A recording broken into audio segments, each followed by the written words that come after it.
الحمد للہ وحدہ والصلاة والسلام علی من لا نبی بعدہ اما بعد فاعوذ باللہ من الشیطان الرجیم بسم اللہ الرحمن الرحیم فاسألوا اہل الذکر ان کنتم لا تعلمون وقال رسول اللہ صلی اللہ علیہ وسلم انما شفاء العی السوال او کما قال صلی اللہ علیہ وسلم صدق اللہ مولانا العظیم وبلغنا رسولہ النبی الکریم ونحن علی ذلک من الشاہدین والشاکرین والحمد للہ رب العالمین رب اشرح لی صدری ویسر لی امری واحلل عقدۃ من لسانی یفقهوا قولی رب زدنی علما وارزقنی فہما سبحانک لا علم لنا الا ما علمتنا انک انت العلیم الحکیم اللہم صل علی سیدنا و مولانا محمد وعلی آل سیدنا و مولانا محمد وبارک وسلم علیہ. برادران اہل سنت والجماعت، اللہ تعالیٰ کا لاکھ لاکھ شکر ہے کہ اللہ تعالیٰ نے اپنی ساری مخلوقات میں سے ہمیں انسان بنایا جو اشرف المخلوقات ہے، اور پھر انسانوں میں سے مسلمان بنایا، کیونکہ جتنے بھی دنیا میں دین ہے ان میں سچا دین اس وقت صرف اور صرف اسلام ہے، اور پھر مسلمانوں میں سے اللہ تبارک و تعالیٰ نے ہمیں اہل سنت والجماعت بننے کی توفیق عطا فرمائی، کیونکہ مسلمان کہلانے والوں میں نجات پانے والی جماعت کا نام حضرت پاک نے اہل سنت والجماعت رکھا، اور اہل سنت والجماعت میں سے اللہ تبارک و تعالیٰ نے ہمیں سیدنا امام اعظم ابو حنیفہ رحمۃ اللہ تعالی علیہ کی تقلید کی توفیق عطا فرمائی، اس لیے ہم اپنے آپ کو اہل سنت والجماعت حنفی کہتے ہیں. اس پر سب مسلمانوں کا اتفاق ہے، جو بھی اپنے آپ کو مسلمان کہتا ہے، کہ اسلام کامل دین ہے. اس میں پیدائش سے لے کر موت تک جو مسائل ہمیں پیش آئیں گے ان کا حل موجود ہے. لیکن اگر قرآن پاک کا ترجمہ پڑھنا شروع کر دے تو صرف قرآن پاک کے ترجمے سے ہمیں نماز کی رکعتوں کا پتہ بھی نہیں چلتا کہ کتنی رکھتے ہیں، نماز کا وقت کہاں سے شروع ہوتا ہے کہاں ختم ہوتا ہے یہ بھی پتہ نہیں چلتا. تو پھر یہ ہم جو کہتے ہیں کہ دین کامل ہے، اس کا مطلب کیا ہے؟ تو اس کا مطلب یہی ہے جس طرح کہتے ہیں کہ ہمارا علم حساب کامل ہے. کیا مطلب؟ کوئی بھی ہم سودا خریدیں گے، تیری سے تیری شکل بھی بن جائے تو حساب کے قاعدوں سے اس کو ہم حل کر لیں گے. اس کا مطلب یہ نہیں ہوتا کہ جو قیامت تک آپ لوگوں نے سودے خریدنے ہیں وہ سارے حساب کتاب میں لکھے ہوئے کہ فلاں تاریخ کو فلاں آدمی اتنے بڑے گندم خریدے گا، اتنی چینی خریدے گا اور اس کی قیمت اتنی بڑھے گی. یہ نہیں مطلب ہوتا.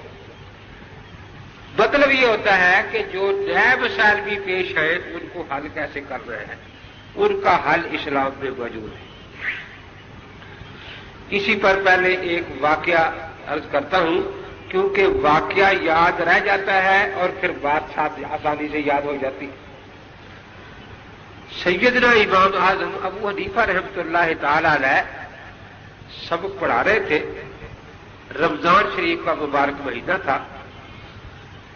ایک آدمی نے آ کر مسئلہ پوچھا کہ حضرت ہمارا چھوٹا بچہ ہے، وہ والدہ کا دودھ پیتا ہے، گرمی کا موسم ہے، چونکہ والدہ روزے سے ہوتی ہے، کوئی چیز پیتی وغیرہ کھاتی پیتی نہیں، تو ظہر کے بعد پھر والدہ کا دودھ کم ہو جاتا ہے بچے کا پیٹ نہیں بھرتا، اس لیے خطرہ ہے کہ بچہ بیمار ہو جائے یا اور نقصان ہو جائے۔ تو میں نے اپنی بیوی سے کہا تھا کہ بچے کی جان بچانے کے لیے، اس کو بیماری سے بچانے کے لیے اگر تو روزے اب نہ رکھے سردیوں میں قضا کر لے تو یہ اچھا ہے۔ بیوی نے یہ کہا کہ روزے تو قضا ہو جائیں گے سردیوں میں، لیکن جو رمضان شریف کی برکتیں ہیں ان سے تو میں محروم ہو جاؤں گی نا۔ اب مسئلہ بھی سامنے تھا تو میری بیوی نے ایک اس کا حل نکالا۔ وہ کیا کہ اگر میں کوئی چیز اپنے منہ میں گرم کر کے اس میں لعاب بھی مل جائے، لعاب خود بھی ہاضم ہوتا ہے نا، اور بچے کے منہ میں ڈال دوں اور کوئی ذرہ حلق سے نیچے میرے نہ اترے، اگر اس طریقے سے میں بچے کی خوراک پوری کر لوں تو میں روزے رمضان بھی رکھ لوں گی اور رمضان کی برکتیں بھی مجھے نصیب ہو جائیں گی۔ تو حضرت اس طرح کرنا جائز ہے یا نہیں؟ ابھی حضرت نے کچھ جواب ارشاد نہیں فرمایا۔ دوسرا آدمی بولا جی مجھے بھی ایک ایسا ہی مسئلہ پوچھنا ہے، اور ہر گھر کا مسئلہ ہے، سارا دن روزہ ہوتا ہے، کچھ کھاتے پیتے نہیں، شام کو کھانا کھانے بیٹھے تو نمک مرچ زیادہ تھا، اب دن بھر کے روزے کا سارا غصہ بیوی پر نکلتا ہے کہ سارا دن کچھ کھایا نہیں، وہ خراب کر کے رکھ دیا تھا۔ اب اگر وہ تھوڑا سا چکھ کے تھوک دے عورت نمک مرچ تاکہ نمک مرچ جو ہے وہ صحیح رہے، تو اس سے اگر روزے پر اثر نہ پڑے تو وہ سالن صحیح پکا لے گی۔ اب دیکھیے یہ مسئلہ ہر گھر میں پیش آتا ہے رمضان شریف میں، لیکن آپ قرآن پاک کا ترجمہ، ساری حدیث کتابوں کا ترجمہ پڑھ جائیں، آپ کو یہ مسئلہ کہیں لکھا ہوا نہیں ملے گا۔ سیدنا امام اعظم ابو حنیفہ رحمۃ اللہ علیہ نے فرمایا کہ روزہ نہیں ٹوٹے گا جب تک کوئی چیز حلق کے نیچے نہ جائے، نہ پہلی عورت کا نہ دوسری کا۔ اب شاگرد جو اجتہاد کا کورس کر رہے تھے انہوں نے پوچھا کہ حضرت آپ نے یہ مسئلہ کہاں سے لیا ہے؟ امام صاحب نے فرمایا قرآن پاک سے۔ اب وہ سارے قرآن کے حافظ تھے۔ امام صاحب کے یہاں داخلے کی پہلی شرط یہ کہ قرآن حافظ کا حافظ ہو۔ تو سب نے کہا حضرت ہم تو روز قرآن پڑھتے ہیں، یہ مسئلے دونوں ہمیں قرآن میں نہیں ملے۔ فرمایا قرآن پاک کے ترجمے میں لفظوں میں نہیں ہے، یہ اس کی طے سے مسئلے نکالے گئے ہیں۔ جیسے غوطہ خور غوطہ لگاتا ہے اور طے سے موتی نکال لاتا ہے۔ انہوں نے پوچھا کہ حضرت کس طرح آپ نے نکالے، ہمیں سمجھائے تو صحیح۔ فرمایا دیکھو قرآن پاک میں آیت آتی ہے کہ تم رمضان کی راتوں میں کھا سکتے ہو، پی سکتے ہو، جنسی تعلقات قائم رکھ سکتے ہو یہاں تک کہ فجر طلوع ہو جائے۔ کہ جی بالکل یہ آیت ہم پڑھتے ہیں، لیکن اس میں یہ کہا ہے کہ نمک مرچیں چکھ سکتے ہو روزے میں۔ فرمایا لفظوں میں نہیں ہے۔ اب ایک آدمی آخری وقت میں، شہری کا آخری وقت تھا، جنسی تعلقات سے فارغ ہوا، اب فجر طلوع ہو گئی، تو فجر کے طلوع ہونے کے بعد اس پر نماز بھی فرض ہو گئی ہے یا نہیں؟ وقت ہو گیا نا نماز کا، جی نماز فرض ہو گئی۔ فرمایا نماز غسل کر کے پڑھے یا بغیر غسل کے؟ جی غسل تو فرض ہے اس پر۔ فرمایا کہ آپ کو پتہ ہے غسل میں منہ بھر کے کلی کرنا فرض ہے؟ جی بالکل پتہ ہے۔ فرمایا اللہ تعالی نے زمین پر سب جگہ پانی ایک طرح کا پیدا فرمایا، کہیں پانی میٹھا ہے، کہیں نمکین ہے، کہیں کڑوا ہے۔ اگر وہ آدمی نمکین علاقے میں رہتا ہے تو اسے وہی غسل کرنے کی اجازت دو گے یا کہو گے میں 100 میل آگے جا کے غسل کر دوں؟ کہ جی وہی کہ غسل کرے گا۔ فرمایا اب وہ نمکین پانی کی منہ بھر کے کلی کرے گا روزے سے، اور یہ فرض ہے اس پر، تو اس کا روزہ ٹوٹے گا؟ حضرت نہیں ٹوٹے گا۔ فرمایا اس کو تو کہہ رہے ہو کہ تجھ پر فرض ہے کہ منہ بھر کے نمکین پانی کی کلی کر، ورنہ تیری نماز نہیں ہوگی، کیونکہ غسل مکمل نہیں ہوگا۔ اور وہ بیچاری ذرا زبان سے چکھ کر تھوک رہی ہے، اس کا روزہ کیسے ٹوٹے گا؟ جب اس کا نمکین پانی کے منہ بھر کر کلی کرنے سے بھی روزہ نہیں ٹوٹے گا۔ اب یہاں تک تو نظر امام صاحب کی جا سکتی تھی نا، ہم تلاش کرتے تو ہم تو یہاں نہ پہنچتے۔ حضرت پاک صلی اللہ علیہ وسلم کی مبارکات بھی یہی تھی کہ دیکھتے تھے کہ صحابہ کس درجے کے ہیں، جو مقام اجتہاد کے ہوتے ان کو اسی طرح مسئلہ بتاتے۔ ایک دن حضرت فاروق اعظم رضی اللہ تعالیٰ تشریف لائے، روزہ رکھا ہوا ہے اور ہاتھ میں ایک سیب پکڑا ہوا ہے، سیب۔ آ کر سلام عرض کیا اور مسئلہ پوچھا کہ حضرت ایک مسئلہ پوچھنا ہے۔ فرمایا کیا؟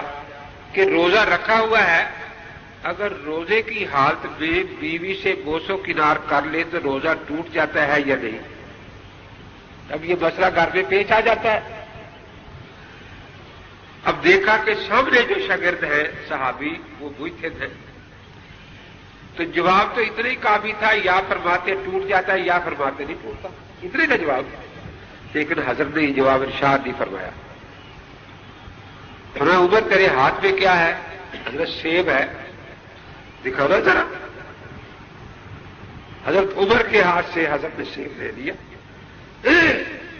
اور وہ سیب حضرت عمر کے سامنے یوں اپنے مبارک ہونٹوں پر رکھ لیا سیب۔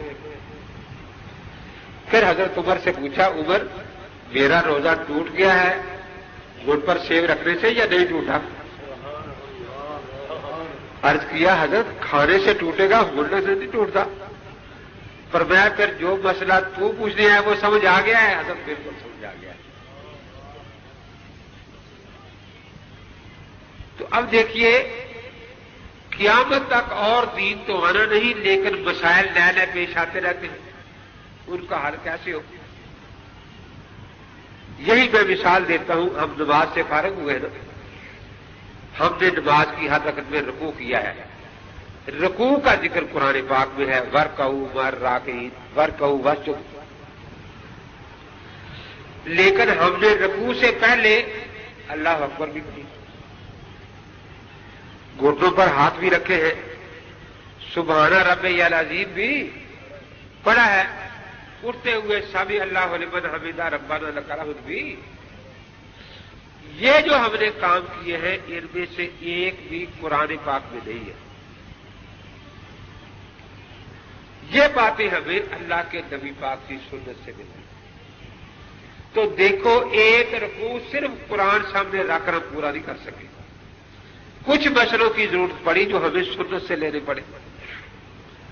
پھر آپ نے دیکھا کہ امام صاحب نے بھی رکوع سے پہلے تکبیر کہی، لیکن انہوں نے اونچی آواز سے کہا اللہ اکبر، اور پچھلوں نے دل میں کہا اللہ اکبر، اور سب نے، امام نے بھی مقتدیوں نے بھی سبحان ربی العظیم دل آہستہ پڑھا، اونچی نہیں پڑھا۔ پھر امام کھڑا ہوا، اس نے سمی اللہ لمن حمدہ اونچی کہا اور مقتدیوں نے ربنا لک الحمد آہستہ کہا۔ یہ ساری جگہ ہو رہا ہے یا نہیں ہو رہا؟ لیکن یہ مسئلے نہ قرآن پاک کے ترجمے ملتے ہیں نہ کسی حدیث کے ترجمے ملتے۔ یہ مسئلے ہم نے امت کے اجماع سے لیے۔ قاعدہ یہی ہے کہ اللہ کو دل میں یاد کیا جائے، اللہ کو یاد کیا جائے، لیکن کچھ چیزیں ایسی ہیں وہ دین کی، اس میں صرف اللہ کو سنانا مقصود نہیں ہوتا، دوسرے لوگوں کو بھی سنانا مقصود ہوتا ہے۔ بس اذان کہنی ہے تو لوگوں کو بلانا ہے نا، تو اللہ تعالیٰ تو دل کی باتیں جانتے ہیں، محلے والے کو دل کی بات نہیں جانتے نا۔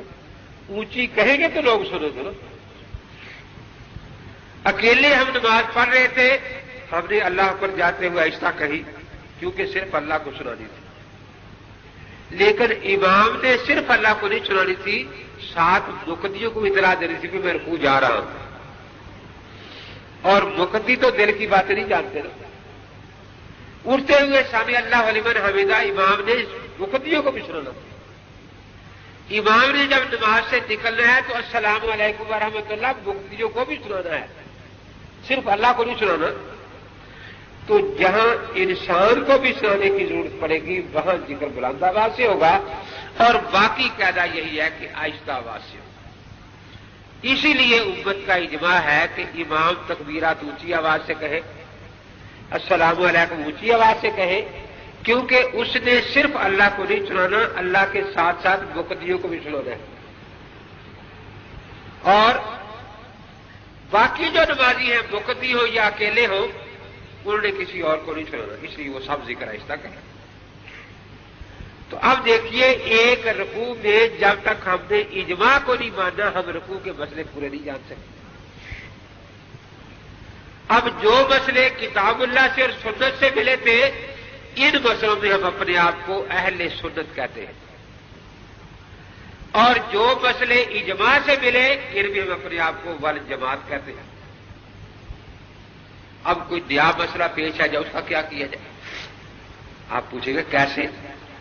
روز آپ نماز پڑھتے ہیں، رکوع میں پڑھتے ہیں سبحان ربی العظیم، ایک دن رکوع میں تھے آپ لیکن بھول کر زبان سے پڑھ لیا سبحان ربی الاعلی، ایسا ہو جاتا ہے یا نہیں ہوتا؟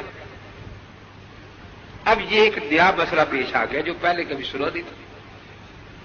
بھول کر سبحان ربی العظیم کی جگہ سبحان ربی الاعلی پڑھ لیا، اب پورا قرآن پاک کا ترجمہ پڑھ جو مسئلہ نہیں ملے گا، حدیثیں ساری پڑھ جو مسئلہ نہیں ملے گا، اجماع میں بھی کہیں نہیں۔ اب کیا کیا جائے؟ تو ہمارا دین کامل ہے نا۔ اب مجتہد کا کام ہوتا ہے جیسے حساب دان کے سامنے نیا سوال آ جائے اس کو قاعدے یاد ہے، وہ فوراً دیکھے گا یہ تقویم کا سوال ہے، یہ کام وقت کا ہے، یہ اوسط کا ہے۔ جس قاعدے کا سوال ہوگا اس سوال سے جواب نکال کر آپ کے سامنے رکھ دے گا، قاعدے سے جواب نکال کر آپ کے سامنے رکھ دے گا۔ اور یہ بھی غور کرے کہ وہ جو جواب نکالے گا وہ حساب کا جواب ہوگا، اس کی ذاتی رائے نہیں ہوگی۔ دیکھو نا، آپ نے حساب کے بارے کہا 9 9 81 7 9 63، تو مجھے پورے ملک میں کوئی بیوقوف نہیں ملا جو یہ کہتا ہو کہ 9 9 81 امیر کی ذاتی رائے ہے، کہتے نہیں حساب کا جواب ہے۔ تو جس طرح حساب کے کہنے سے جواب نکالا جائے وہ حساب کا جواب ہوتا ہے، سوال نکالنے والے کی ذاتی رائے نہیں ہوتی۔ اسی طریقے سے مجتہد وہ ہے جس کو کتاب و سنت کے قاعدے یاد ہو جاتے ہیں۔ اب اسے قاعدہ یاد ہے کہ اگر فرض رہ جائے تو پھر نماز ختم ہوگی بس، اگر واجب رہ جائے تو سجدہ صاحب کرنے سے نقصان پورا ہو جائے گا، اگر سنت رہ جائے تو نماز ہو جائے گی، صرف یہ کہ اس سنت کا ثواب نہیں ملا جو رہ گئی۔ اب مجتہد سے آپ نے پوچھا، وہ پہلے یہی دیکھے گا کہ سبحان ربی العظیم پڑھنا فرض تھا یا واجب تھا یا سنت یا مستحب تھا۔ اب وہ کہے گا کہ یہ فرض نہیں تھا، نماز ٹوٹی نہیں، یہ واجب بھی نہیں تھا، سجدہ صاحب بھی لازم نہیں ہوا، یہ سنت تھا پڑھنا اس لیے نماز ہو گئی، البتہ اس ایک سنت کا ثواب نہیں ملا۔ گناہ ہوا یا نہیں؟ تو چونکہ اللہ کی یہ خاص رحمت ہے کہ اللہ تعالیٰ بھول کو معاف فرما دیتے، بھول کے کیا نا، جان بوجھ کے تھوڑا کیا ہے، اس لیے گناہ بھی اس مسئلے میں ہم حنفی ہیں، یہ جو نیا پیش آیا تھا۔ تو ہم اہل سنت والجماعت حنفی مسلک سے تعلق، اسی لیے رسول اقدس صلی اللہ تعالی وسلم نے اپنے صحابی حضرت معاذ رضی اللہ تعالیٰ کو یمن بھیجا۔ کس علاقے میں بھیجا؟ یمن۔ تو یمن کے بارے میں آپ کو علم ہوگا کہ یمن والے سارے پنجابی بولتے تھے یا سرائیکی؟ عربی بولتے تھے سارے، اور قرآن حدیث کس زبان میں ہے؟ عربی میں۔ تو حضرت معاذ رضی اللہ سے پوچھا کہ جب کہ وہاں مسئلہ نیا پیش ہے تو کیا کرو گے؟ عرض کیا اخذی بے کتاب اللہ، سب سے پہلے میں قرآن پاک سے دیکھوں گا، مسئلہ مل جائے ٹھیک، فرمایا فإن لم تجد فیہ، اگر قرآن پاک میں تجھے مسئلہ نہ ملے پھر کہ بے سنت رسول اللہ صلی اللہ علیہ وسلم، پھر آپ کی سنت سے لے لوں گا کہ فإن لم تجد فیہ، اگر سنت بھی نہ ملے پھر کیا کرے گا؟ عرض کیا اجتہد برائی، پھر میں اپنے رائے سے پورا اجتہاد کروں گا اور اس مسئلے کا حکم تلاش کروں گا۔ اب اگر یہ اہل سنت والجماعت کا مسلک صحیح ہے، اگر غیر مقلدین کا مسلک صحیح ہوتا کہ صرف دو چیزیں ماننی ہیں، ایک قرآن ایک حدیث، تیسری نہیں ماننی، تو اللہ کے نبی فرماتے کہ بعد دوبارہ کلمہ پڑھو، توبہ کرو۔ میں نے تو صرف امتحان کے لیے پوچھ لیا تھا نا کہ اب کیا جواب دیتے ہیں، تو نے خام خیر تیسری چیز کا نام لے دیا، کلمہ پڑھو دوبارہ۔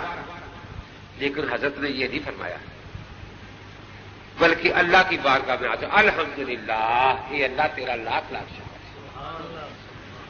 الذی وفق رسول اللہ لما یرضی بہ رسول اللہ، جس نے میرے قاصد کو ایسی بات کہنے کی توفیق عطا فرمائی ہے کہ میرا دل ٹھنڈا ہو گیا۔ اب اجتہاد یمن میں جا کر کس نے کرنا ہے؟ حضرت معاذ رضی اللہ تعالیٰ عنہ۔ یہ نبی ہے یا امتی؟ اجتہاد کس نے کرنا ہے؟ امتی نے۔ کس نے کرنا ہے؟ اور شکر نبی ادا کر رہا ہے اللہ کا کہ یا اللہ یہ نعمت جو تو نے میرے امتی کو دی ہے تیرا انعام ہے۔ تو پتہ چلا کہ اجتہاد خدا کی نعمت ہے، اس پر اللہ راضی ہے۔ اللہ کے رسول اہل سنت، تو اگر کوئی ناراض ہو جائے تو پھر اللہ کا کچھ بگاڑ لے گا، اللہ کے رسول کا کچھ بگاڑ لے گا، کوئی کا کچھ بگاڑ لے گا۔ پھر میں آپ کو یاد دلاتا ہوں کہ یمن والوں کی زبان کیا تھی؟ عربی۔ قرآن حدیث کس زبان میں تھا؟ اب وہ جب قرآن پاک کی آیت سنتے تھے، نبی پاک کی حدیث سنتے تھے، ان کو حدیث کا مطلب ہم سے اچھا سمجھ آ جاتا تھا یا نہیں؟ ان کی تو مادری زبان تھی۔ جب شروع میں انگریز یہاں آئے تو یہاں کی زبان تو اردو تھی نا، تو جو انگریز جج بننا چاہتا اس کو ایم اے اردو کرنا پڑتا تھا، وہ انگریز ہوتا، ایم اے اردو کرتا تو پھر اس کو وہ جج لگاتے ہیں۔ ایک انگریز نے ایم اے اردو کیا، اب اس نے جو خان سامہ روٹی کر کے رکھا تھا وہ ہندوستانی تھا، جس کی مادری زبان اردو، اور وہ اس کے بعد ڈپلوما ایم اے کا اردو۔ اب وہ اسے کہا کرے ہو خان سامہ ہم تم سے اچھا اردو بولتے ہیں، اچھا۔ وہ تو بیچارہ یہی فکرہ سن کے کہے کہ خاک کی جو اردو آتی ہے، لیکن بیچارہ نوکر تھا، کیا کرتا کہ ہاں صاحب ٹھیک ہے۔ اب صاحب اور خوش ہوتا کہ ایک زباندار میری تائید کر رہا ہے۔ ایک دن وہ کہیں غصے میں تھا، اس نے کہا صاحب بہادر آپ تو اردو کی ابجد ڈگری جانتے ہیں، ایم اے کی ڈگری آپ کے پاس ہے، آپ تو اردو کی ابجد ڈگری جانتے ہیں۔ کب میں نے ایم اے کیا ہے؟ صاحب بہادر ہم اہل زبان ہیں، اگر میں نے کوئی محاورہ بول دیا، میں نے کوئی محاورہ بول دیا تو صاحب بہادر کو بغلیں جھانکنی پڑے گی، اور صاحب بہادر باقی یوں بغل اٹھائے جھانکنے یوں کر، پھر یوں بغل اٹھایا جھانک لے، کیونکہ لغوی معنی اسے بغل کا بھی آتا تھا، جھانکنے کا بھی، اور یہ تو پتہ نہیں کہ محاورے میں اس کا مطلب کیا ہے۔ اب وہ بیچارہ بغلیں جھانک رہا ہے۔ تو یمن والے ہم سے زیادہ اچھی عربی جانتے تھے نا۔ اللہ تعالیٰ کے پیغمبر نے یہ نہیں فرمایا کہ معاذ دیکھو بات سنو، جب مسئلہ قرآن اور سنت میں صاف لفظوں میں ملے تو وہ تو خود لے لیں گے وہ، لیکن جب اجتہاد کرنا پڑے تو پھر وہ بھی عربی جانتے، جو جس کا سمجھ ہے کر لے۔ اب بیچ رہے ہیں سارے نبیوں کے سردار حضرت محمد الرسول اللہ صلی اللہ علیہ وسلم، وہ ان عربی دانوں کو بھی جن کی مادری زبان عربی ہے اجتہاد کا حق نہیں دے رہے. اور آج اتنی سخاوت ہے کہ جو پنجابی میں صحیح نہیں آتی وہ کہتا ہے مجھے بھی اجتہاد کا حق ہے.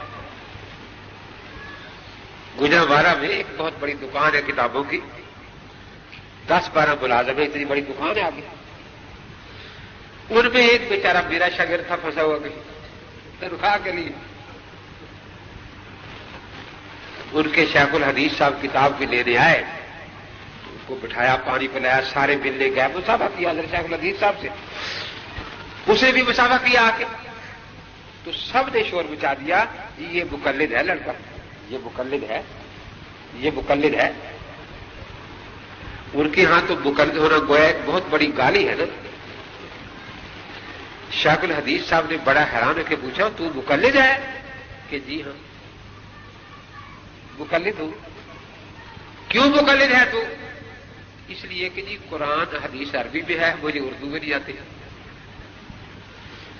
اور نہ قرآن خود مجھ سے باتیں کرتا ہے کہ مجھ میں یہ لکھا ہے, نہ حدیث مجھ سے باتیں کرتی ہے.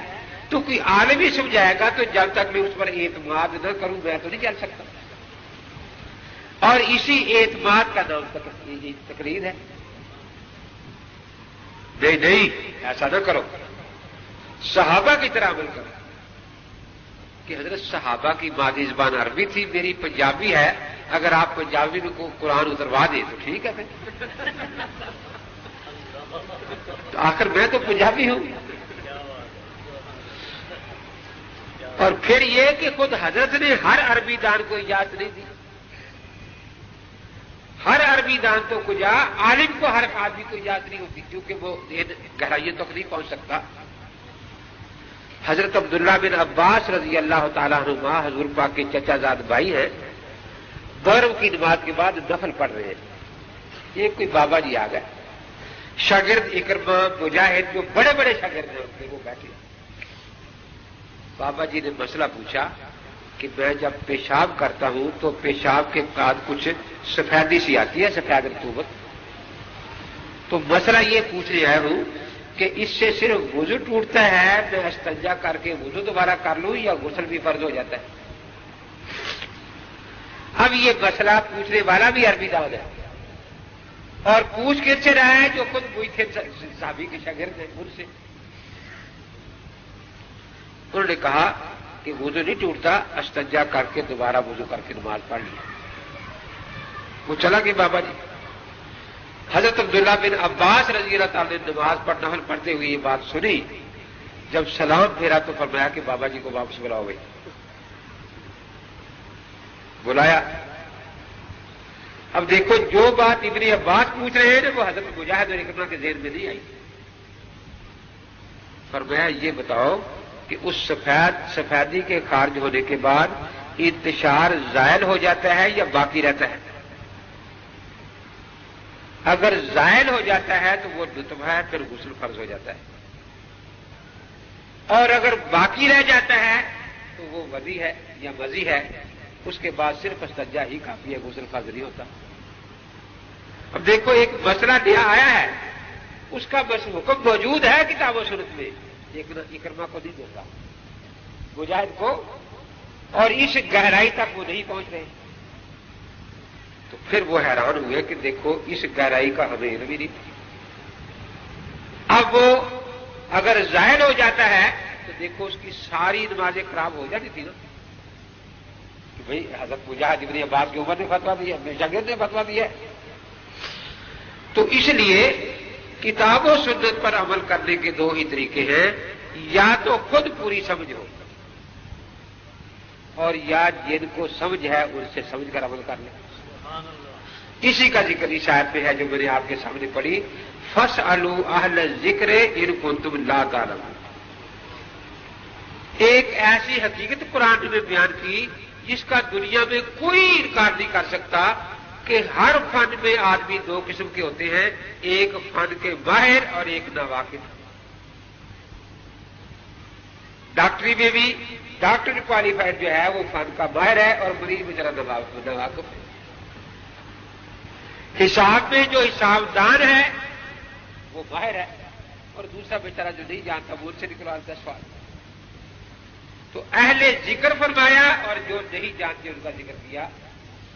اب اہل ذکر کن کو کہتے ہیں؟ عربی کا لفظ ہے، اس کا معنی ہے جو یاد کرنے والے ہیں دین کے. اب یاد کس کو کہا جاتا ہے؟ آپ کہتے ہیں کہ اس آدمی کو، اس نوجوان کو حساب اچھی طرح یاد ہے. کیا مطلب؟ کہ اس کو حساب کے سارے قاعدے یاد ہیں، کوئی نیا سے نیا سوال دے دو یہ نکال لے گا. پر اسی کو یاد کرتے ہیں کہ جس کو حساب کے سارے قاعدے یاد ہو جائیں اس کو یاد کہا جاتا ہے. صرف نام کس کو یاد ہے؟ جس کو سارے قاعدے یاد ہیں کہ زبر کہاں لگ رہی ہے، زیر کہاں لگ رہی ہے، پیش کہاں لگ رہی ہے. اس کو آپ کوئی کتاب دے دیں بغیر زبر زیر کی، وہ پڑھنا شروع کر دیں کہ دیکھو جی یہاں زبر آئے گی. آپ سمجھیں گے کہ اس کو بھائی صرف نام یاد ہے. کوئی نئی عبارت دے دیں. لیکن آپ میں سے 80% ایسے لوگ بیٹھے ہیں، بلکہ اس سے بھی شاید 10% زیادہ، جو قرآن پاک کی تلاوت کرتے ہیں لیکن انہیں یہ دلیل یاد نہیں کہ یہاں زبر کیوں لگی ہے، یہاں زیر کیوں لگی ہوئی ہے، یہاں پیش کیوں لگی ہوئی ہے. ہر آدمی بتا سکتا ہے کہ یہاں زبر کیوں ہے؟ نہیں بتا سکتا نا. یہاں زیر کیوں ہے، یہاں پیش کیوں ہے. لیکن ان کو یہ نہیں کہا جائے گا کہ ان کو صرف نحو آتی ہے، یہ کہیں گے کہ یہ صرف نحو والوں کی تقلید میں تلاوت کر رہے ہیں. صرف نحو والوں پر انہوں نے اعتماد کر لیا نا. تو وہ میرے شاگرد نے جب کہا کہ جی مجھے تو اردو میں نہیں آتی، میں تو اعتماد ہی کروں گا. اب بات تو اس کی بڑی معقول تھی جس کا جواب ان کے پاس نہیں تھا. اس نے پوچھا پھر تو کس کی تقلید کرے گا؟ اس نے بھی میری تقریر سنی تھی، جانتا تھا ان کی رگیں کچھ کہ مولانا اہل ذکر کی کر لی ہے نا، جس کو یاد ہو دین. آپ عالم ہیں، میں آپ کی کر لوں گا. آپ عالم ہیں، میں آپ کی تقلید کر لوں گا. تو جب میں نے یہ جواب دیا تو 10 منٹ ہو گئے، 15 ہو گئے، کوئی جواب نہیں ملا مجھے. میں سوچ رہا ہوں کہ کوئی جواب ملتا ہے، کوئی جواب نہیں. آخر میں نے عرض کیا، میں نے کہا حضرت اگر میں امام اعظم ابو حنیفہ رحمۃ اللہ کا نام لے بیٹھتا کہ میں ان کی تقلید کروں گا تو آدھا قرآن میرے غریب امام پر برس پڑنا تھا بارش کی طرح. جتنی یہودیوں والی آیتیں تھیں اتخذوا احبارهم ورهبانهم اربابا من دون اللہ، میرے امام کو آپ نے ساری یہودیوں والی آیتوں سے مار دینا تھا. اب میں نے سب کے سب نے کہا کہ میں آپ کی تقلید کروں گا تو کوئی ایک آیت تو پڑھے کہ میں یہودی ہو گیا ہوں، یہ میری تقلید کرنے لگا.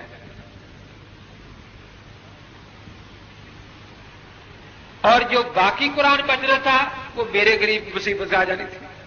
جتنی مشرکوں والی آیتیں تھیں وہ ساری آپ نے مجھ پر پڑھ دینی تھی کہ تو مشرک ہو گیا ہے.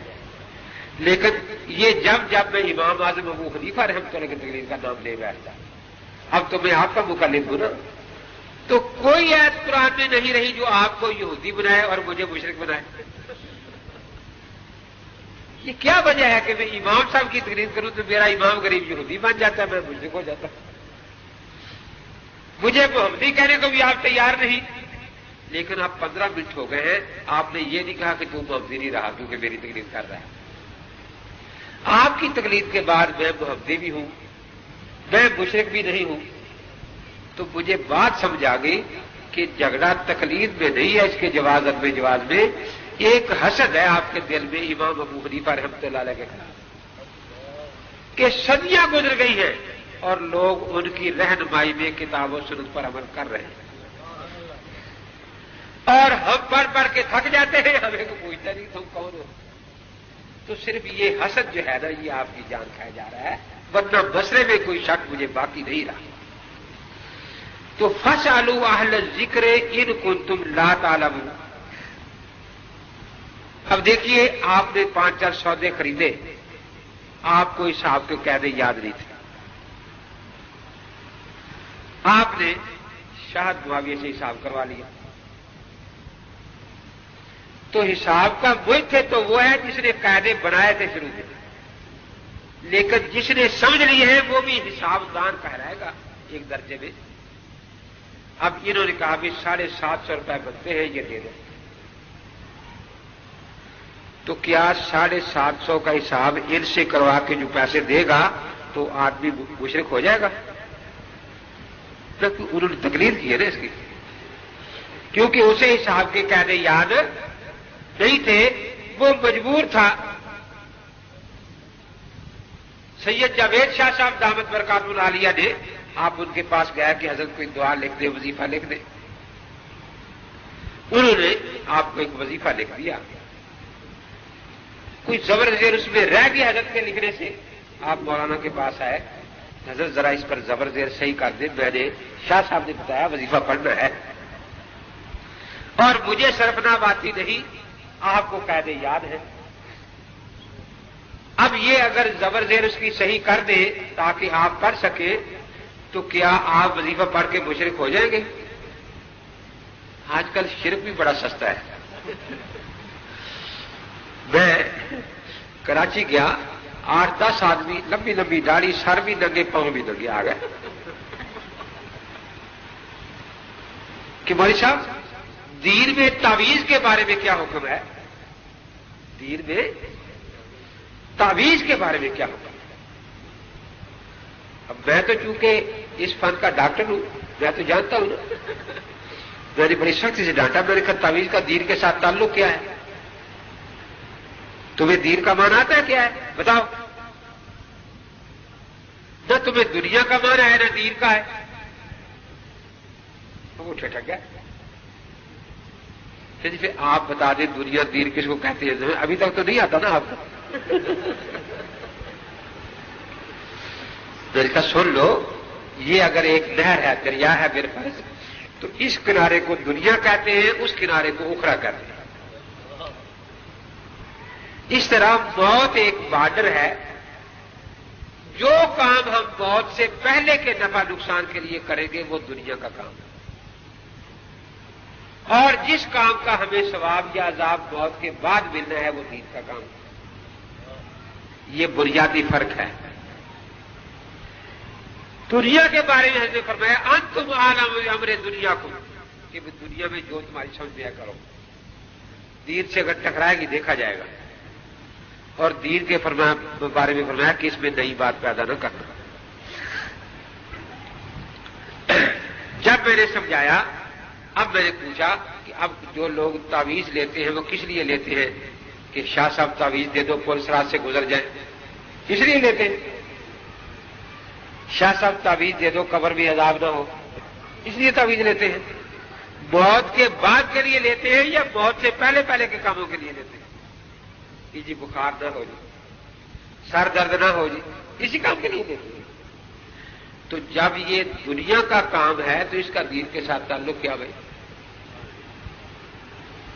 اس لیے اس کو دنیا کا کام، جیسے نہرو بیان کے لیے حدیث میں لفظ تلاش کرنے کی ضرورت نہیں ہے کیونکہ وہ دنیا طریقے علاج ہے، تجربے پر موقوف ہے. اس طرح 15 تعویذ کے لیے یہ تلاش کرنے کی ضرورت نہیں کہ حدیث میں آیا ہے یا نہیں آیا. کہ جی ایک حدیث بھی آتا ہے کہ تعویذ شرک ہے. تمیمہ کا لفظ میں نے کہا وہ تو تمیمہ کا لفظ ہے، تعویذ کا نہیں. تمیمہ تم سے بنا ہے، اس کا تمام پورا ہونا، کہ جس کا اسی پر اعتماد ہو کہ اللہ شافی نہیں ہے، یہی شافی ہے. اور اگر اس کو بطور سبب بھی استعمال کرے کہ دوا پینا میرا کام ہے، شفا دینا اللہ کا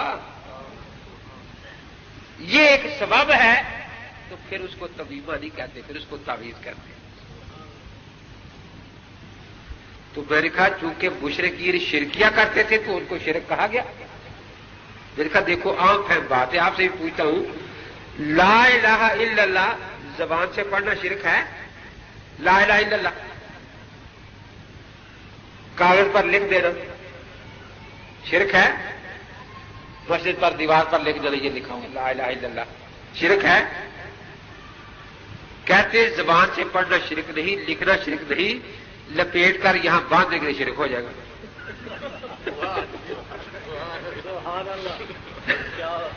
اس کو لپیٹ کر یہاں باندھنے کے لیے شرک ہو جاتا ہے. اصل بات یہ ہے اللہ کے نبی کی حدیثیں جو ہیں ہم ائمہ مجتہدین سے سمجھتے تھے. آج ہر آدمی تیار ہے، بس لغت دیکھ لی اور حدیثیں سمجھنے بیٹھ گیا. اس پر ایک لطیفہ یاد آیا. ایک سکھ چلا گیا انگلستان، وہاں تو انگریزی بولتے ہیں نا. اس نے ڈکشنری لے لی، اردو عربی تو اردو انگریزی. سب سے پہلے پیٹ کا مسئلہ تھا، بھوک لگی، ہوٹل پر چلا گیا.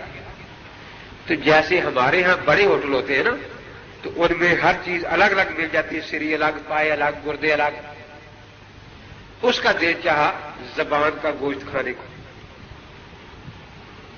اب ایک یہ زبان ہے جو گوشت کا لوتڑا ہے، اور یہ کہ اردو زبان ہے. اس زبان کو انگریزی میں ٹنگ کہتے ہیں اور اس کو لینگویج کہتے ہیں. English language, Persian language. تو ڈکشنری کھول لی، لکھا تھا لینگویج. کہتا ہے a plate of languages, a plate of languages. وہ انگریز پریشان کی کہاں سے تیار کرے بھی پلیٹ، کہ تھوڑی سی فرانسیسی ہو، تھوڑی سی ڈچ ہو، تھوڑی سی انگریزی ہو، تھوڑی سی سراگی ہو. تو یہ ڈش کہاں سے تیار کر کے دے؟ اور وہ شور مچا رہا ہے اے پلیٹ آف لینگویجز. اب انہوں نے دیکھا کہ بھی اس کی شکل و صورت کا ایک پہلے بھی رہتا ہے، اس سے پوچھے جا کے کہ بھی یہ کیا کہتا ہے. اس کے پاس گیا، وہ سے کوئی اور رہتا تھا پہلے کا، کہ بھی سمجھاؤ تو صحیح یہ کیا کہتا ہے. اس سے پوچھا اپنی زبان میں کہ زبان کا گوشت کھانا ہے، کہ یہ زبان کا گوشت مانگتا ہے. اب انگریز پریشان ہے کہ یہ مصیبت آ کہاں سے گئی ہے، اور وہ خوش ہے کہ الحمدللہ میں اتنا بڑا انگریزی دان ہو گیا ہوں کہ انگریزوں کو بھی ٹرانسلیٹر کی ضرورت پڑی. یعنی وہ بھی باقاعدہ ٹرانسلیٹر کے پاس گئے ہیں کہ بھی بتاؤ میں تو بہت بڑا انگریزی دان ہو گیا ہوں.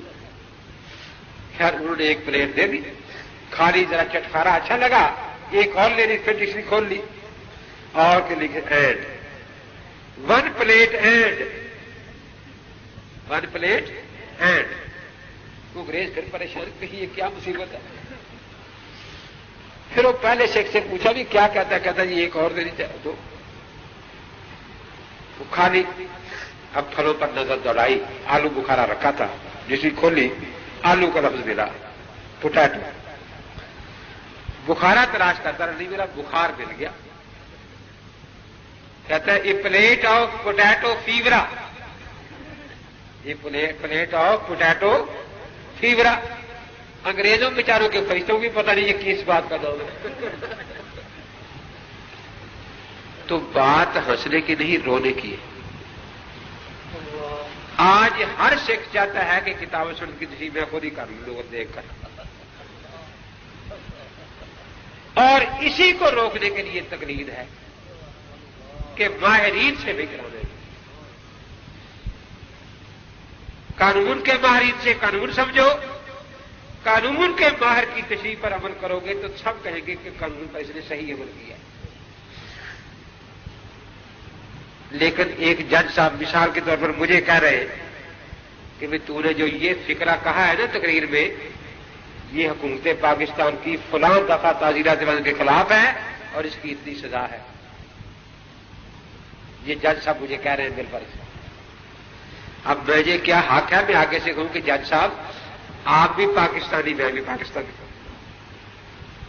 آپ کو زیادہ حق نہیں تعزیرات پاکستان سننے کا، مجھے بھی حق ہے. آپ نے جو مطلب سمجھا ہے وہ صحیح نہیں، میں اس کا مطلب یہ سمجھا ہوں میرا کوئی جرم نہیں. تو اگر مجھے قانون یہ اجازت دے تو پھر وہ قانون نہیں، بچوں کا کھیل بن جائے گا. کسی ملزم کو مجرم قرار نہیں دیا جا سکتا، ہر ملزم تعویل کر کے نکل جائے گا. اسی یعنی بچوں کا کھیل قانون کو بنانے سے بچانے کے لیے باقاعدہ ایک قانون بنانا پڑا جس کا نام ہے توحید عدالت. اب ہیں وہ میں بھی پاکستانی، اور اگر میں تاجر ہوں تو میں شاید یہ بھی کہہ سکوں کہ میری کمائی سے آپ چند تنخواہ لیتے ہیں، چندہ جو میں جمع کراتا ہوں. جج صاحب کو کہہ سکتا ہوں نا. کیونکہ میں ایک سرمایہ دار آدمی ہوں. لیکن کیا جج صاحب میری تشریف مانیں گے یا تو میری عدالت کا ایک اور مقدمہ سزا مجھے سنا دیں گے ساتھ؟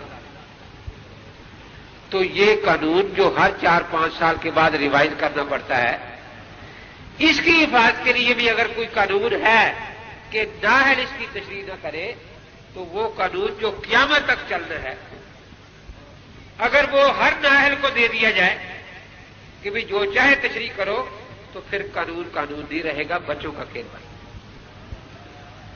یہ لوگ چاہتے ہیں کہ کتاب و سنت کو بچوں کا کھیل بنا دیں. جس کو صحیح اردو بھی نہیں آتی وہ بھی قرآن کی تشریح کرتا پھر رہا. ایک میرے پاس آ گیا کہ یہ جو حدیث ہے نا جی کہ درود پاک روضہ پاک پر پہنچایا جاتا ہے، یہ تو قرآن کے خلاف ہے. میں نے سوچا کہ قرآن کی کس آیت کے خلاف ہے؟ قرآن پاک میں آتا ہے کہ الہ المرجع، کہ خدا کی طرف عرضی جاتی ہے. اس لیے یہ سمجھنا کہ کسی اور کے پاس بھی جاتا ہے قرآن کی اس آیت کے خلاف.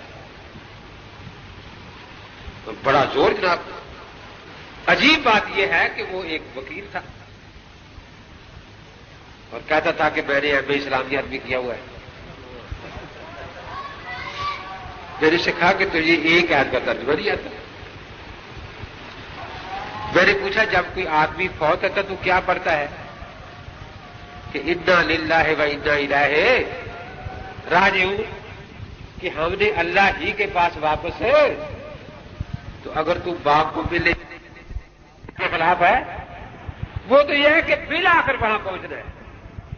اس سے پہلے جتنوں کو بھی تو ملتا رہے جاتا رہے تو اس آیت کے خلاف تو نہیں ہے. جب میں نے یہ سمجھایا میں نے کہا اچھا اس کا مطلب میں غلط سمجھا تھا. میں نے کہا اور کیا سمجھا تھا؟ تو مقصد یہ ہے کہ قرآن پاک میں اللہ نے خود یہ قانون بتایا جس کو ساری دنیا بھی مانتی ہے کہ ہر فن میں لوگ 2 قسم کے ہوتے ہیں. ایک وہ جن کو وہ فن پورا یاد ہوتا ہے، اور یاد کا میں سمجھا رہا ہوں آپ کو مثالوں سے کہ حساب اسی کو یاد ہے جس کو قاعدے یاد ہے، صرف نام اسی کو یاد ہے جس کو قاعدے یاد ہے. کوئی نیا سوال آئے وہ حل کر لے. اس طرح کتاب و سنت کے جس کو قاعدے یاد ہو وہ مجتہد ہوتا ہے. کوئی نیا سوال آئے وہ فوراً حل کر کے آپ کے سامنے رکھتا ہے. اب جو حساب نہیں جانتا وہ حساب دان سے پوچھ لے تو مشرک تو نہیں بنے گا. اس طرح جو بھائی نہیں کر سکتا، اس لیے 2 ہی راستے بتائے ہیں اللہ تعالیٰ نے.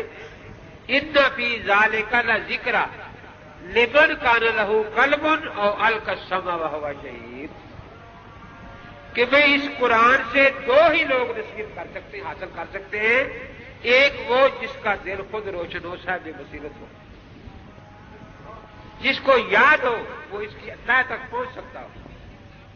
ایک تو وہ اس پر خود عمل کرتا، اور دوسرا جو ہے وہ پھر اس کو کیا حکم ہے؟ القی السمع وهو شہید، پورے دل کو حاضر کر کے اس کی بات سنے وہ جو سمجھا رہا ہے، پورے دل کو توجہ کر. وہی پہلا آدمی اس کو وہی سے کہا جاتا ہے، اس دوسرے کو مکلف کہا جاتا ہے. اب شعبے بڑے عجیب ہوتے ہیں. ایک دوست نے مجھے پوچھا کہ جی قبر میں پوچھا جائے گا کہ تقلید کی تھی یا نہیں؟ تو حنفی کہہ رہا تھا یا نہیں کہہ رہا تھا، شافعی کہہ رہا تھا یا نہیں کہہ رہا تھا؟ میں نے کہا اگر دین اتنا ہی ہے جتنا قبر میں پوچھا جائے پھر تو اس میں نے کہا 5 نمازیں بھی نہیں آتی، صحیح بخاری بھی نہیں آتی. تو میں نے کہا ان سوالات میں تو اس سوال کا ذکر نہیں ہے، لیکن وہ تو اللہ کرے ہر مسلمان پر آسانی ہو جائے، چند منٹ کی بات ہوگی. اس کے بعد قیامت تک جو پٹائی ہونی ہے قبر میں وہ اسی مسئلے کی وجہ سے ہونی ہے. چنانچہ میں نے صحیح بخاری سے صفحہ 178 کھول کے رکھ دیا کہ پڑھو کیا لکھا ہے کہ فرشتہ جب مارے گا نا تو ایک گرد مارے گا اور 7 لفظ کہے گا لا دریتا ولا تلیتا، تو خود نہ صاحب درایت تھا، نہ تجھے پوری سمجھ اور عقل تھی دین کی، اور نہ تو نے سمجھ والوں سے دین سیکھا تھا، اس لیے غلطی کر رہا. تو قیامت تک جو پٹائی ہوگی وہ اسی مسئلے پر ہوگی. کوہاٹ کے مناظرے میں جب میں نے یہ پیش کی حدیث تو 12 مولوی صاحبان سے کھڑے ہو گئے. تحریف کر رہا ہے, غلط ترجمہ کر رہا ہے. آپ صحیح سنا دیں, آپ صحیح سنا دیں کہ درایت کا معنی کیا ہوتا ہے اور تلایت کا معنی کہ تلایت میں پیچھے چلنا ہوتا ہے نا. کہتا ہے کسی نے پہلے بخاری کی شرح میں یہ بات لکھی ہے. میں نے کستلانی شرح بخاری اٹھائی, میں نے کہا دیکھو لکھا ہے ولتبات العلماء بالتقلید فیما یقولون, کہ تو خود بھی مجتہد نہیں تھا اور تو نے تقلید بھی ان کی نہیں کی, اس لیے تجھے مار پڑ رہی ہے. وہ آدمی جو نیا غیر مقدم تھا, کارخانے دار تھا, مجھے کہنے لگا جی مجھے دکھائے کہاں لکھا تقریر, میں نے دکھا دیا. کہنے لگا آگے مناظرہ جاری رکھیں یا نہ رکھیں یہ آپ کی مرضی, میری توبہ کہتا ہے. مجھ سے قیامت تک ہڈیاں نہیں کٹوائی جائے گی, میری کہتا توبہ. اب آپ کی مرضی کرتے رہے, بس میرے لیے نہ کریں. تو ایک بوڑھا سا آدمی کھڑا ہو گیا, کہتے چلو قبر میں تو مار پڑتی رہے گی, لیکن جب قبر سے نکلیں گے پھر جان چھوٹ جائے گی یا نہیں؟ میں نے کہا نہیں. پھر کیا ہوگا؟ میں نے کہا قرآن بتا رہا ہے کہ روتے ہوئے جا رہے گے لو کننا نسمع اور نہ کہ لو ما کننا فی اصحاب السعیر, کہ دو ہی طریقے تھے, یا تو پوری عقل اور سمجھ ہوتی پیر کی یا ان سے سن کر مسئلہ سمجھ لیتے. تو وہاں اعتراف جرم کرتے ہوئے جا رہے ہوں گے. آج تو پوچھے جی کبھی پوچھا جائے گا یا نہیں. وہ فرشتہ پیٹ پیٹ کے اتنا مسئلہ یاد کرائے گا کہ یہی اعتراف جرم قیامت کو ہوگا.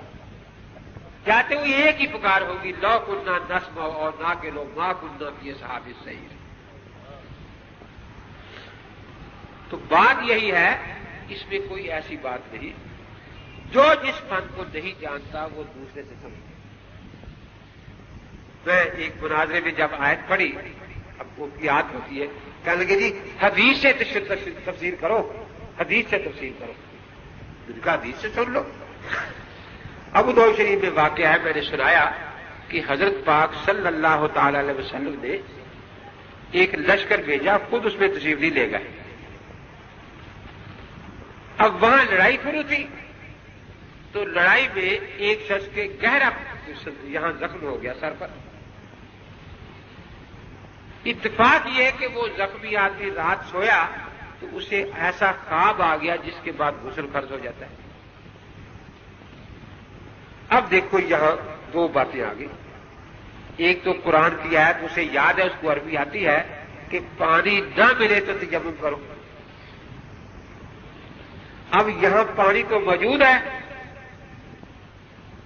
تو حضرت پاک کی مبارکات تھی کہ جب لشکر بھیجتے تو امیر عالم کو بنا کر بھیجتے, فقیہ کو, تاکہ کوئی مسئلہ پیش آئے تو اس سے لوگ پوچھ لیں. لیکن اس نے شرم کے مارے امیر صاحب سے نہیں پوچھا, جا کے اپنے جیسے سے پوچھ لیا کہ کیا کروں. اب دیکھو وہ قرآن کی آیت پڑھ کے مسئلہ بتا رہا ہے کہ قرآن میں صاف ہے کہ پانی نہ ملے تو تیمم کرو, تیرے پاس تو پانی ہے. سکھا کہیں ایسا نہ ہو کہ زخم میں پانی پڑ جائے اور میں فوت ہو جاؤں, کہ نہیں قرآن کی آیت ہے. اس بیچارے نے غسل کر لیا اور وہی جو خطرہ تھا پیش ہے وہ آدمی فوت ہو گیا. جب لشکر واپس آیا تو حضرت پاک کے سامنے یہ بات رکھی گئی. حضور اقدس صلی اللہ تعالی علیہ وسلم جو رحمت العالمین ہے, پتھر مارنے والوں کو دعائیں دیتے ہیں, لیکن یہ بات سن کر فوراً منہ سے بد دعا نکل گئی. قاتلوہ قاتلہم اللہ, کہ انہوں نے غلط فتوی دے کر مارا ہے, خدا ان کا ستیہ ناش کرے. اور آگے کیا فرمایا, انما شفاء العی السوال. اس ناواقفی کا علاج ایک ہی تھا کہ جاننے والوں سے پوچھتے, اب جانتے نہ. اب وہ جو مولوی صاحب کہہ رہے تھے جی حدیث سے تفسیر کرو, میں نے حدیث سنائی. اس کے بعد کہا دیکھو یہاں سے پتہ چلا کہ جو دین کا پورا واقف نہ ہو اس کو فتویٰ دینا, اس پر اللہ کے نبی بد دعا کرتے ہیں کہ خدا اس کا ستیہ ناش کر دے. تو ایسے لوگوں کے لیے بد دعا کرنا اللہ کے نبی پاک کی سنت ہے. میں نے کہا سب 3 دفعہ بد دعا کر دو کہ یا اللہ جو کتاب و سنت کے ماہر نہیں اور فتوا دیتے ہیں یا اللہ ان کا ستیہ ناش ہو جائے, یا اللہ ان کا ستیہ ناش ہو جائے, یا اللہ ان کا ستیہ ناش ہو جائے. اب وہ مولوی صاحب کھڑے ہو گئے. اب وہ ایسے بیچارے پریشان تھے, انہیں یہ نہیں پتا کہ کون سی قسم کھانی ہے کون سی نہیں کھانی. خدا کی قسم, قرآن کی قسم, رسول کی قسم, نبی کی قسم, پتہ نہیں کیا قسمیں کھا رہے ہیں کہ یہ تمہیں دھوکہ دے رہا ہے. قسمیں کھاتا جا رہا ہے. 5-7 قسمیں ایک ہی ساتھ میں کھا گیا. آخر میں نے کہا کہ بھی آپ نے قسمیں سن لی, اب قرآن سنیں. اللہ تعالیٰ فرماتے ہیں لا تطع کل حلاف مہین, ہر کمینے کی قسموں پر نہ چلے جایا کرنا. یہ میں نے کہا نہ قرآن کو مانتا ہے نہ حدیث کو مان رہا ہے. باغ کے اندر جا کے دروازہ بند کر لیا. اب میں سمجھ گیا کہ اب یہ فون کرے گا کمیشن کو, کمیشن ان کے وضو کا تھا. اس لیے اب جان بچانی چاہیے. میں اٹھا اور ادھر تبلیغی مرکز تھا, وہاں تعلیم کی, وہاں جا کے بیٹھ گیا. اس نے فون کیا, پولیس سارے مدارس سے مجھے تلاش کر رہی ہے اور میں تبلیغی جماعت والوں میں بیٹھا ہوں, درس ہو رہا ہے, سن رہا ہوں. خود کسی کو بھی پتا نہیں, کسی اور دوسرے میرے ساتھی کو کہ میں کہاں ہوں, نہ مدرسے والوں کو پتا ہے نا, اور وہ سارے پریشانی کی پتہ نہیں کہاں چلا گیا ہے. تو مقصد یہ ہے کہ یہ بات کوئی ایسی الجھاؤ والی نہیں ہے, لیکن الجھانے کے لیے عجیب و غریب طریقے ہوتے ہیں. ایک مناظرے میں, اب میں تو پڑھتا تھا آیتیں فاسألوا اہل الذکر ان کنتم لا تعلمون. مدب کا مناظر صاحب اٹھتے یوں ہاتھ باندھ کے ایک رکوع ہے پڑھ کے بیٹھ جاتے, ایک رکوع قرآن پڑھ کے نہ ترجمہ نہ کچھ. میں نے عرض کیا, میں نے کہا حضرت آپ شمیدہ پڑھنے آئے ہیں یا مناظرہ کرنے آئے ہیں؟ کوئی آیت پڑھے جس سے مسئلہ ثابت ہو. مجھے کہنے لگے اگر تجھے تقلید کا معنی آ جائے نا, اس کا معنی کیا ہے, تو تو کبھی اپنے آپ کو مقلد نہ کہے. ذرا سمجھا دیں. تقلید کہتے ہیں پٹے کو, پٹے کو, پٹے. ساتھ کچھ نوجوان سٹیج پر بیٹھے تھے, ان سے پوچھتا ہے پٹا کس کے گلے میں ہوتا ہے؟ یہ کتے کے گلے میں. نعرے شروع ہو گئے مشرق اہل حدیث زندہ باد. جن کا اس کا مطلب یہ ہوا کہ جتنے محدثین کا ذکر طبقات حنفیہ میں ہے وہ بھی معاذ اللہ سارے کتے ہو گئے, وہ مقلد ہے نا. جتنے محدثین کا ذکر طبقات مالکیہ میں ہے وہ بھی سارے کتے ہو گئے.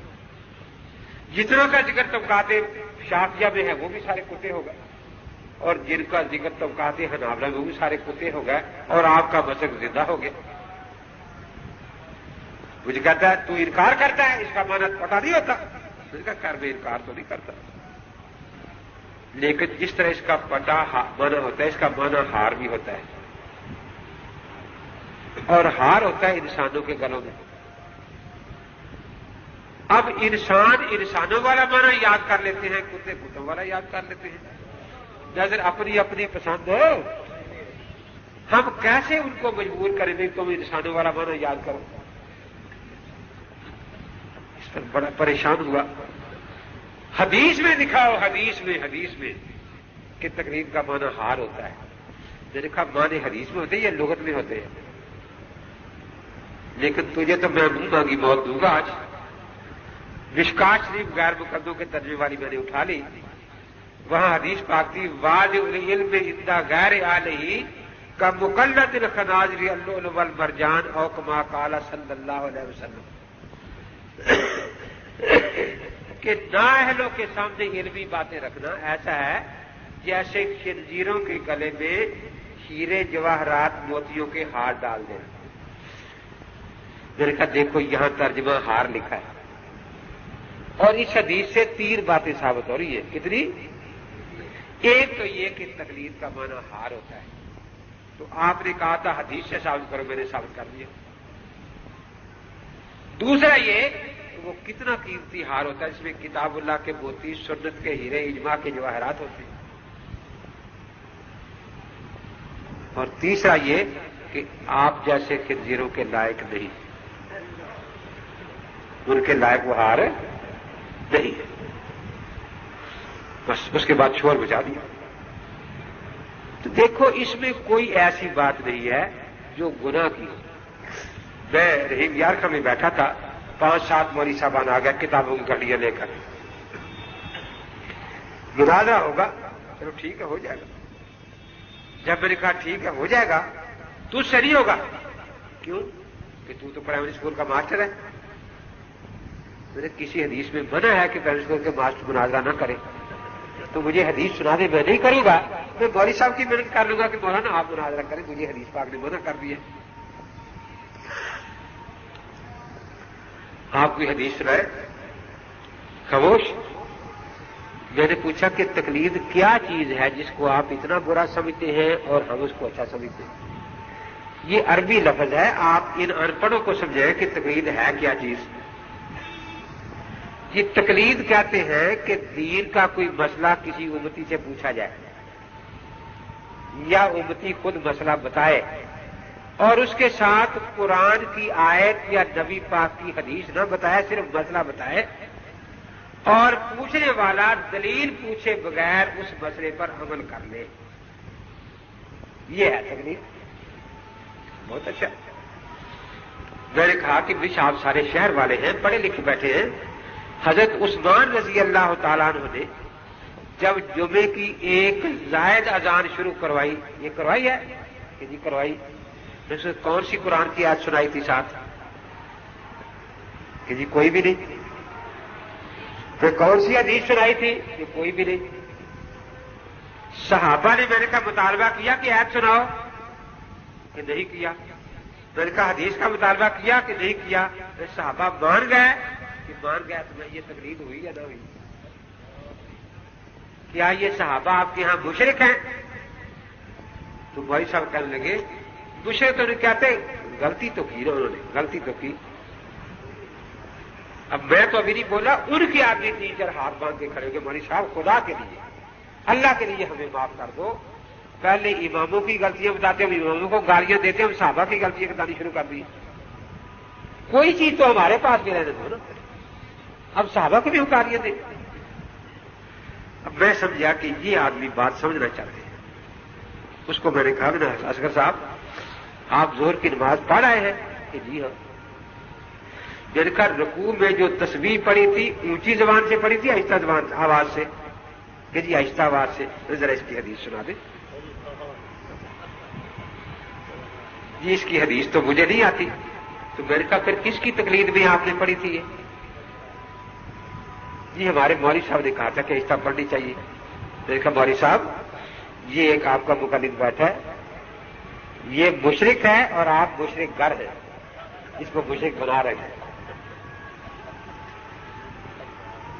میں نے 2-4 باتیں اور پوچھ لی. میں نے کہا آپ درود شریف پڑھتی ہیں آپ یہ اتحیات میں؟ کہ جی ہاں. میں اونچی آواز سے آہستہ آواز سے؟ کہتا یہ نہ پوچھو حدیث ہمیں نہیں آتی، نہ اونچی کی نہ آہستہ. میں نے کہا امام السلام علیکم اونچی کہتا ہے، مقتدی آہستہ کہتے ہیں، اس کی حدیث؟ کہتا ہے یہ حدیث ہمیں نہیں آتی. میں نے کہا پھر کس کی تقلید میں کرتے ہیں یہ سارے کام؟ 6 مولوی صاحبان، 7 ان کے شاگرد تھے، 12 تو ان کی تعداد 20-25 اور. تو میں نے کہا کہ جی ہم کل آپ کو 10 بجے حدیثیں دکھائیں گے. بہت اچھا. لیکن کل تک جو نمازیں آپ پڑھیں گے وہ دوبارہ پڑھیں گے یا نہیں؟ کیونکہ وہ تو آپ کے پاس دلیل نہیں تھی نا، وہ تو آپ نے کسی کی تقلید میں پڑھی ہے. اب ہمارے ہاں کسی پر اعتماد کر کے دیکھیے، یہ مسئلہ تقلید کا مشکل نہیں ہے. آپ کسی نماز سے پوچھیں کہ آپ کو اتحیات یاد ہے نا، اس کی سند سنائیں. آتی ہے سند، پھر راوی کے حالات آتے ہیں. لیکن آپ اتحیات اس پر پڑھ رہے ہیں کہ اس کی سند یقین علماء کے پاس ہے اور ہے بھی صحیح، اگرچہ مجھے معلوم. اب اگر تقلید شرک ہے تو آپ اتحیات پڑھ کے مشرک ہوئے، نمازی نہیں ہوئے. اور اگر تقلید جائز ہے تو آپ نمازی ہوئے. کہنے کہ اتنا بوجھ نہ ڈالو، ساری نمازیں ہم سے قضا نہیں ہوگی. میں نے کہا اچھا صبح میں نے 9 بجے فون کیا کہ 6 حدیثیں آپ سے پوچھی تھی، مل گئی؟ کہ نہیں جی، رات 3 گھنٹے میں بھی کوئی نہیں سویا، کتابوں میں تلاش ہو رہی ہے، فون پر رابطے قائم ہیں۔ کراچی جامع ابو بکر اور مدرسہ ستاریہ میں بھی لوگ نہیں سوئے، تلاش ہو رہی ہے۔ اور 4 کاریں حدیثیں لینے گئی ہوئی ہیں، 4 کاریں۔ تو میں نے کہا کاروں پر آ جائے گی یا ہیلی کاپٹر بھیجنے پڑیں گے؟ تو آپ تو جی ہمارے پیچھے پڑ گئے ہیں۔ میں نے کہا بالکل نہ، مجھ سے زیادہ نرم آپ کو آدمی نہیں ملے گا۔ میں نے حدیثیں 6 پوچھی آپ سے، آپ مجھ سے قسطیں طے کر لیں۔ 3 مہینے کے بعد 2 حدیثیں دکھا دیا گیا، اتنی آسان تھی۔ اس دفعہ 2 دکھا دیں، میں یہ نہیں کہنے کا تھا پہلی دکھائیں، جو آپ کو مل جائے وہ دکھا دیں۔ پھر 3 مہینے بعد آ کر دوسری 2 پوچھوں گا، پھر 3 مہینے بعد تیسری آپ سے وصول کروں گا۔ کہتے جی بس ہم آپ سے بات نہیں کرتے۔ انتظار کرتے رہے۔ 4 بجے ہم ان کے چلے گئے جہاں ان کا مقبرہ تھا مدرسے میں، کہ بھی ہم تو انتظار کرتے رہے، آپ آئے نہیں۔ اللہ کے نبی کی حدیث سننا تو بہت بڑی نیکی کی بات ہے، تو ہم کیوں معروم ہیں اس سے؟ اس لیے ہم خود چل کر آ گئے ہیں۔ کھڑے ہو گئے، حدیث نہ پوچھنا، حدیث نہ پوچھنا، حدیث نہ پوچھنا۔ کل آپ نے ہمیں بہت ذلیل کیا، حدیث نہ پوچھنا۔ میں نے کہا اچھا آپ کیا مانتے، وہی پوچھ لیں گے بھائی،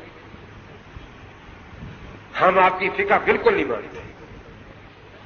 میں نے کہا بالکل نہ مانو، میں تو خود آ گئی ہوں، فقہ چھوڑ دے رہی ہے میں نے، کہ جو مسئلے میں فقہ سے لیتا ہوں مجھے حدیث سے ضرورت پوری کر دے، مجھے کیا ضرورت ہے فقہ ماننے کی؟ جیسے میں تو خود فقہ چھوڑنے آ گیا۔ اب میں نرم ہو رہا ہوں، وہ گرم ہو رہے ہیں، ہم نہیں مانتے فقہ۔ میں نے کہا بالکل نہ مانو، مجھ سے بھی چھڑوا دو۔ اور میں تو آ گیا ہوں، میں قیامت کو اللہ تعالیٰ سے عرض کر دوں گا کہ یا اللہ میں منتیں کرتا رہا کہ مجھ سے فقہ چھڑوا لو، میں چھڑائی نہیں مجھ سے۔ اب میں نرم ہو رہا ہوں، وہ گرم ہو رہے ہیں۔ 2 کھڑے ہو گئے، یہ فقہ ہے؟ اس نے لکھا ہے امام اس کو بناؤ جس کی بیوی خوبصورت ہو، یہ فقہ ہے؟ یہ ہے ان کی فقہ؟ نہیں مانتے ہم اس فقہ میں، بالکل نہ مانو، بالکل نہ مانو۔ میں نے خود فقہ چھوڑ دیا۔ اب وہ 4 اور کھڑے ہو گئے، ہم نہیں مانتے تمہاری اس فقہ کو۔ بالکل نہ مانو، میں نے خود چھوڑ دی، مجھ سے چھڑوا لو۔ جب وہ 7-8 ہو گئے شور مچانے والے، تو پھر میں نے پوچھا کہ صرف زبان سے نہیں مانتے یا دل سے بھی نہیں مانتے فقہ کو؟ نہ زبان سے مانتے نہ دل سے۔ میں نے کہا تم میں سے جس کی بیوی خوبصورت ہے ہمارے پاس بھیج دو، کیونکہ ہماری فقہ کا مسئلہ ہے نا کہ امام کی بیوی خوبصورت ہو، یہ تو ہماری فقہ میں لکھا ہے۔ آپ امام کو وہ بیوی لا کر دیں جو پورے علاقے میں بدصورت ہو، کہ جب پیچھے جا رہی ہے تو سرٹیفکیٹ ہو کہ وہ فقہ کا منکر آگے آگے جا رہا ہے اور یہ سرٹیفکیٹ پیچھے جا رہا ہے۔ اتنا میں نے کہا سارے بیٹھ گئے، بس ساری شوخی ختم ہو گئی بیوی کے لیے۔ بس ایک بات کہہ کے ختم کرتا ہوں۔ میں بار روم میں تقریر کر رہا تھا، وکلاء حضرات بیٹھے تھے۔ اب میں ان کو ان کی زبان میں سمجھا رہا تھا کہ قرآن جو ہے یہ آئین ہے، آئین کے درجے میں، اور سنت جو ہے اس کی حیثیت ہے کہ قانون ساز اسمبلی خود قانون کے کسی اجمال کی تشریح کر دے، تو پھر کسی کی بات اس کے مقابلے میں نہیں سنی جاتی۔ ائمہ مجتہدین کو ہم قانون ساز نہیں مانتے، ان کو ہم قانون کا ماہر مانتے ہیں۔ ان کی حیثیت قانون میں ملک میں ہوئی ہے جو ہائی کورٹ کے چیف جسٹس صاحب کی ہے۔ چیف جسٹس صاحب قانون ساز نہیں ہے، قانون ساز ادارہ قومی اسمبلی ہے، لیکن ان کو قانون کا اتنا بڑا ماہر سمجھا جاتا ہے کہ اس کے فیصلوں کو باقاعدہ PhD میں لکھ لیا جاتا ہے، اور ماتحت عدالتیں اس کے ریفرنس اور حوالے سے فیصلے کرتی ہیں کہ اس کی تشریح جو ہے قانون کی وہ مسلمہ سمجھی جاتی ہے۔ اور اگر وہ ایک جسٹس کا فیصلہ ہو تو اس کو ہائی کورٹ کا فیصلہ کرتا ہے سمجھا جاتا ہے، اگر فل بینچ بیٹھ جائے اسے سپریم کورٹ کہا جاتا ہے، اور ہمارے اس کو اجماع امت کہا جاتا ہے کہ سارے مجتہدین نے اتفاق کر لیا۔ اس لیے ائمہ اس طرح ملک میں قانون پر عمل کرنے کے لیے ان کورٹوں کی ضرورت ہے یا نہیں؟ تو جس طرح پی ایل ڈی کے حوالے سے جسٹس صاحب جج فیصلہ کر رہے ہیں سول جج، اسی طریقے سے ہم کہتے ہیں قال ابو حنیفہ قال شافعی، کہ ان کی اسلام میں تشریح اتنی موت پر مانی گئی ہے، ماہرین قانون نے مانی ہے کہ ان کو محفوظ کر لیا اور ان پر فیصلے دیے. یہی کہ یہ قانون کا فیصلہ ہے. چیف جسٹس کا فیصلہ چیف جسٹس کی ذاتی رائے نہیں ہوتی، قانون کا تشریح ہوتی. اس طرح مجتہد کا فیصلہ کتاب و سنت کی تشریح ہے، اس کی ذاتی رائے. اب دیکھو میں بڑی آسان مثال سمجھا رہا تھا جو ان کے ذہن کے مطابق تھی. غیر مکلف کی بحث میں وہ ہے کہ جس طرح توہین عدالت کرنے والا کہ تو پٹواری اٹھ کر جسٹس کو چیلنج کر دے کہ تو قانون نہیں جانتا، تو توہین عدالت کا مرتکب ہوگا یا نہیں؟ ایک صاحب کھڑے ہو گئے کہ بھائی صاحب امام ابو حنیفہ معصوم تھے. میں نے کہا نہیں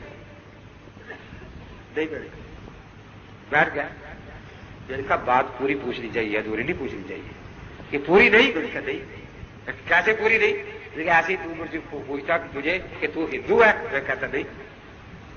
تو یہ بھی پوچھا تھا کہ میں ہوں کیا، اور یہ پوچھا کہ میں ہندو نہیں کیا ہوں. تو نے پوچھا امام صاحب معصوم تھے؟ میں نے کہا نہیں. اب اس کے پوچھ کے تھے کیا؟ کہ جی اچھا بتائیں وہ کیا تھے؟ میں نے کہا عادل. کہتا ہے اگر عادل کی بات میں نہ ماننا چاہوں تو کل سے عدالت میں جانا بند کر دیں. کل سے عدالت میں جانا بند کر دیں. میں نے کہا وکیل صاحب آپ کو ذرا دیر سے بات یاد نہیں، کاش پہلے یاد آ جاتی کہ کب. کہ جب جناب کا نکاح ہوا تھا تو وہاں 2 گواہوں کی ضرورت ہوتی ہے. اس وقت کہتا کہ جب تک میرے نکاح کے گواہ معصوم نہیں ہوں گے میں بیوی نہیں لے جاؤں گا، کیونکہ عادلوں کی گواہی میں مانتا. اس وقت تو یہ بھی نہیں پوچھا ہوگا عادل بھی ہے یا نہیں. لیکن چونکہ اب آپ فرماتے ہیں کہ میں عادل نہیں مانتا تو اب ان کا اعلان کر دیں کہ چونکہ میرے نکاح کے گواہ معصوم نہیں تھے اس لیے نہ نکاح ہے، نہ بیوی ہے، نہ اولاد میری اولاد ہے.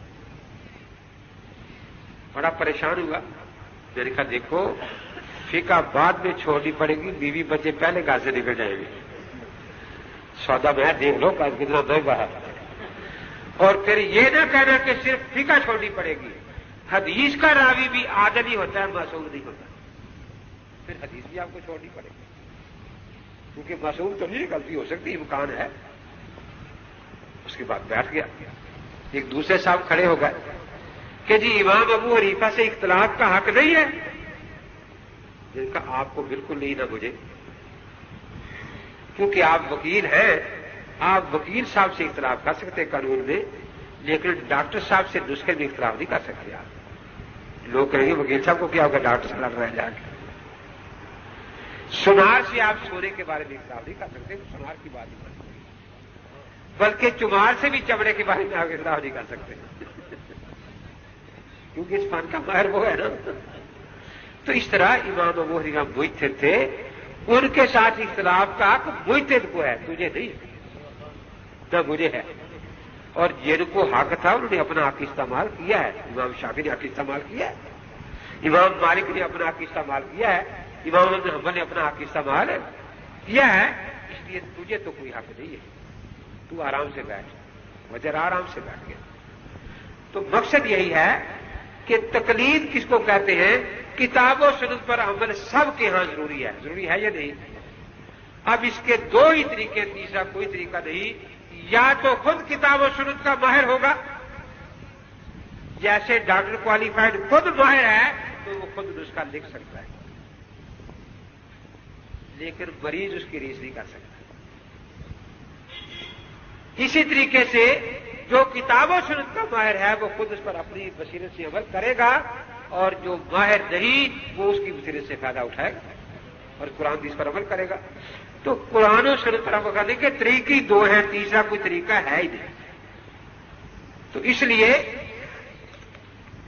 یہ کوئی ایسا مسئلہ نہیں ہے جس پر اتنا برا بھرا لوگوں کو کہا جائے. ہم جو کچھ بھی کر رہے ہیں وہ ہر فن میں ماہرین کی بتاتی میں چل رہے ہیں، تو دین میں بھی ہمیں اسی طریقے پر چلنا چاہیے. یہ چٹ دیکھ لو کیا ہے.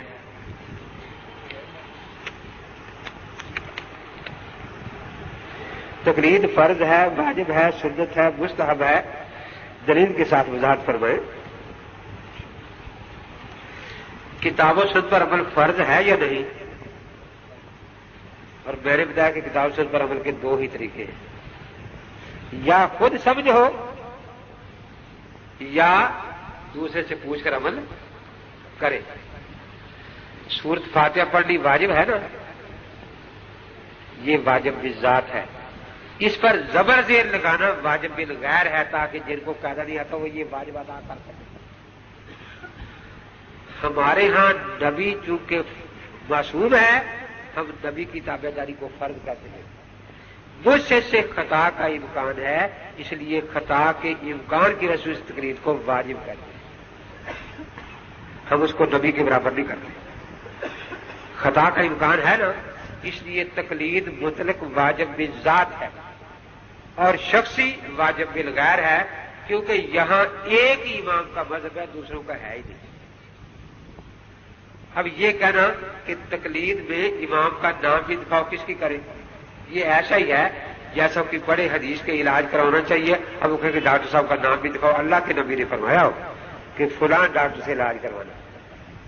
دیکھو نا، جو بھی ڈاکٹر آپ کو مل جائے گا آپ علاج کروا لیں گے نا۔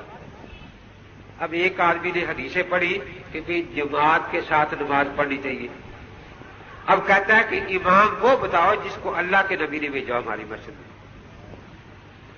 تو حالانکہ آپ خود امام مقرر کرتے ہیں، لیکن پھر اس کی تابعداری اللہ کے رسول سے ضروری ہو جاتی ہے۔ اگر آپ اس سے پہلے رکوع سجدہ کر لیں تو فرمایا خطرہ ہے کہ انسان گدھے جیسا نہ بن جائے۔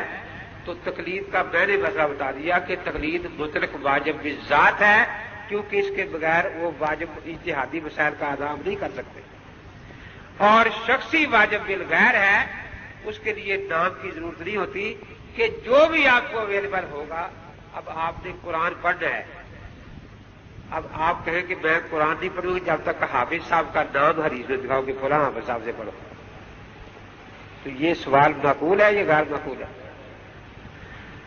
اب یہ تو نہیں کہتے کہ قرآن میں نکاح کا حکم ہے، لیکن جب تک حدیث میں نہیں آئے گا نا کہ نذیرہ ان کا نکاح سکینہ سے ہونا ہے، میں نے نہیں کرنا، وہاں تو یہی دیکھتے ہیں کہ مسلمان سے جائز ہے، وہ بھی مسلمان ہے، یہ نہیں کرو کار میں نکاح ہو جاتا ہے یا نہیں ہوتا؟ یہاں بھی یہ دیکھنا ہوتا ہے۔ اب دیکھو، ہمارا نام لے کر نماز بھی قرآن میں فرض نہیں ہے، ورنہ آپ کا کیا نام ہے؟ اب مولانا کہیں کہ یہ دکھاؤ کہ فقیر اللہ پر نماز فرض ہے، تو دکھا سکتا ہے کوئی؟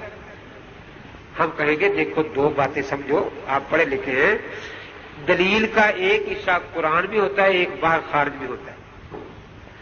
قرآن سے ہم یہ دکھائیں گے کہ فقیر اللہ صاحب مومن ہے، مسلمان ہے، کہ قرآن میں مسلمان پر نماز فرض ہے، یہ قرآن سے دکھائیں گے۔ لیکن یہ کہ فقیر اللہ صاحب مسلمان اور مومن ہے، یہ قرآن میں نہیں نہ حدیث میں، یہ ہمارے مشاہدے سے پتہ چلے گا۔ جب یہ کہیں گے میں مومن ہوں تو ہم کہیں گے تو نماز فرض ہے۔ اس طرح فَاسْأَلُوا أَهْلَ الذِّكْرِ إِن كُنتُمْ لَا تَعْلَمُونَ، یہ حکم قرآن سے دکھا رہے ہیں۔ اور یہ کہ امام ابو حنیفہ اہل ذکر تھے، ان کو دین یاد تھا، یہ ماہرین بتا رہے ہیں کہ ان کو جتنا دین یاد تھا بعض والوں کو اتنا یاد نہیں ہے۔ تو اس لیے یہ مانگنا کہ نام دکھاؤ، یہ دارے دھوکے ہوتے ہیں۔ دعا کرو اللہ تبارک و تعالی ہمیں صحیح مسلک اہل سنت والجماعت پر قائم رکھے اور ائمہ مجتہدین کی رہنمائی میں کتاب و سنت پر عمل کرنے کی توفیق عطا فرمائے۔ وآخر دعوانا ان الحمد للہ رب العالمین، استغفر اللہ تعالی ربی من کل ذنب واتوب الیہ۔ اللہم صلی علی سیدنا مولانا محمد وعلی آل سیدنا مولانا محمد وبارک وسلم۔ ربنا ظلمنا انفسنا وان لم تغفر لنا وترحمنا لنكن من الخاسرین۔ ربنا لا تؤاخذنا بسوء اعمالنا ولا تسلط علينا من لا يرحمنا۔ اے اللہ، خار ہے، بدکار ہے، ڈوبے ہوئے ذلت میں، کچھ بھی ہے لیکن تیرے محبوب کی امت میں ہے۔ یا اللہ، جہاں جہاں مسلمان پریشان ہیں ان کی پریشانیوں کو دور فرما دے۔ یا اللہ، جہاں جہاں مسلمان جہاد کر رہے ہیں اللہ ان کی غیابی نصرت فرمائیے۔ اے اللہ، جہاں جہاں بھی جو بے گناہ جیلوں میں ہیں یا اللہ ان کی رہائی کے اسباب پیدا فرما دے۔ جتنے بھی مریض ہیں گھروں میں ہوں یا اسپتالوں میں، اللہ ان کی شفا کاملہ عاجلہ یا اللہ ان کو عطا فرما دیجیے۔ اللہ تبارک و تعالیٰ جو بے اور